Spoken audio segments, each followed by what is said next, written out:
One of the biggest problems boaters deal with is safety and being prepared when it comes to hitting the waters.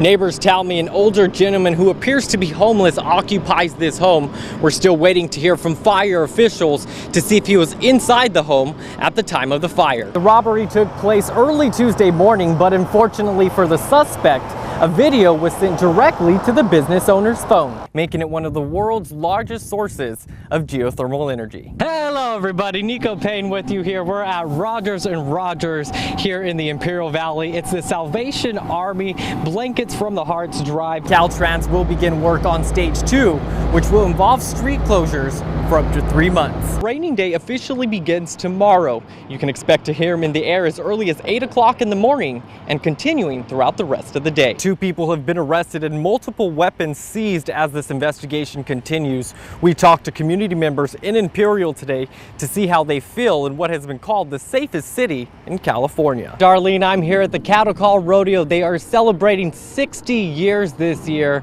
The second show is going on just behind me. Once again, we're here at the California Midwinter Fair and Fiesta. I'll send it back to you guys in the studio. Hello and thank you for joining us. I'm Nico Payne. Tonight on 13 on Your Side, when 2 young surfers saw a boat capsize after another boat drove recklessly, they came to the rescue of the family that was on board. President-elect Donald Trump says the wall he plans to build along the Mexican border may have some fence sections where appropriate. And people can now bring Cuban cigars and rum into the U.S., and Hershey Chocolate Company is looking for a new boss. Kenneth Craig has more in this week's Money Watch. Bullock will lead an all-female cast in Ocean's 8, a remake of Ocean's 11. The film will be about a group of crooks who pulled off a major heist similar to Ocean's 11 series starring George Clooney. And we want to thank you for watching 13 on Your Side this morning. Be sure to join us at 4, 5, 6, and 10 for your latest local news. I feel like no amount of money or whatever is going to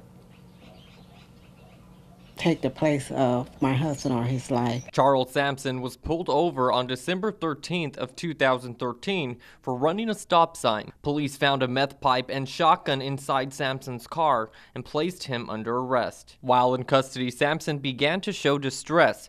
His wife, Laverne Sampson, was on the scene and requested help, but that request was not taken seriously. Basically, the case was about their failure to heed the family's request for medical attention and then taking the affirmative step of calling off 911. Audio recordings from the 2013 911 call and video was released of an officer contacting dispatch to tell them to disregard Ms. Sampson's 911 phone call. Charles Sampson died later that evening. I still feel like they still need to be held accountable and pay for what they did.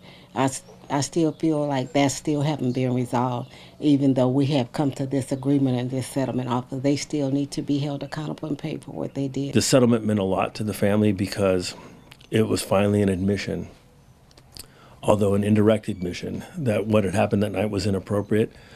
That night I will never forget. That night will always be there. But my family and I try not to, dwell on that night. We try to remember the happy times and the things that made us happy about how he was, how fun he was, the stuff that he used to do. And that's what we try to remember. We won't forget that night, but we try not to dwell on it because it's not going to change and it's not going to bring him back. Adam was a good guy. I mean, he didn't deserve to die like that. Linda Walker explained that her son had cerebral palsy and that the group he was with were supposed to be his friends. Yesterday morning I saw 3 people leave the room, and then this one guy came out, locked the door behind him, took the keys, stuck it in his pocket, and walked out and told me my son was sleeping. So I thought it was like 8:20, 8:30 in the morning, and I thought, well, why would he still be asleep and the music was on? No. So I went in, I used my spare key, went in there and checked him, and he had a stroke, and that's why I found him. Border Patrol tells us multiple people have been taken into custody. The mother of the victim tells us the person that she believes did this may still be on the loose. Imperial County sheriffs issued a press release Tuesday afternoon describing the person they are looking for. His name is Armando Taylor. He's described as a male with brown eyes and a shaved head at 35 years old. John Taylor, Edgar Gerardo, and Michael Guerra were arrested and booked into Imperial County Jail. He would have given the shirt off his back to help anybody. And I don't have money to bury him. They're going to cremate him. I don't know. Walker described a car that the suspect at large may be driving as a blue four-door sedan. The investigation is ongoing. If you have any information, you are asked to contact the Imperial County Sheriff's Office. Reporting in Thermal, Nico Payne, News 11. Well, they're just scars. They don't change the person who you are inside. They do change your appearance though, but you could work with it. Kevin is returning to the camp for the first time in 10 years. He was invited back after a camp counselor saw him featured on our sister station, Telemundo. He was burned on 90% of his body when he was 7 years old. I'm a leader in training. I want to help the kids with so they could feel confident with themselves and they could do things without being uncomfortable. I was a little kid, so I was just playing, I was running around, I was playing limbo with the line, and then on one of the occasions I kind of tripped, and when I tripped the line caught my neck. And through the momentum, it just kind of, the oil fell on me, like on my left side.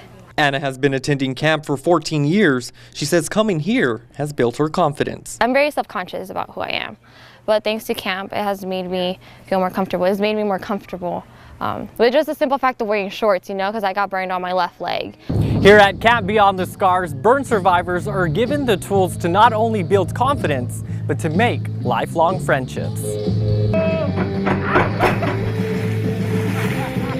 It definitely helps you create deeper bonds with other people, even if they're not burn survivors. It helps you be able to establish kind of a communication that you wouldn't otherwise know how to establish. Established in 1987, this special camp has become one of the Burn Institute's most successful support programs for burn survivors. Kids and young adults ages 8 through 21 are all welcomed by the Burn Institute, and camp is funded through fundraisers conducted by local firefighters and other agencies. One young survivor shared what she learned her first year of camp. Feels good because like I've never seen like another burn survivor, and I can like relate to them because they have scars like I do. It's okay to be like this. There's a whole bunch of other burn survivors out there, and just that it's okay to have scars because they're beautiful,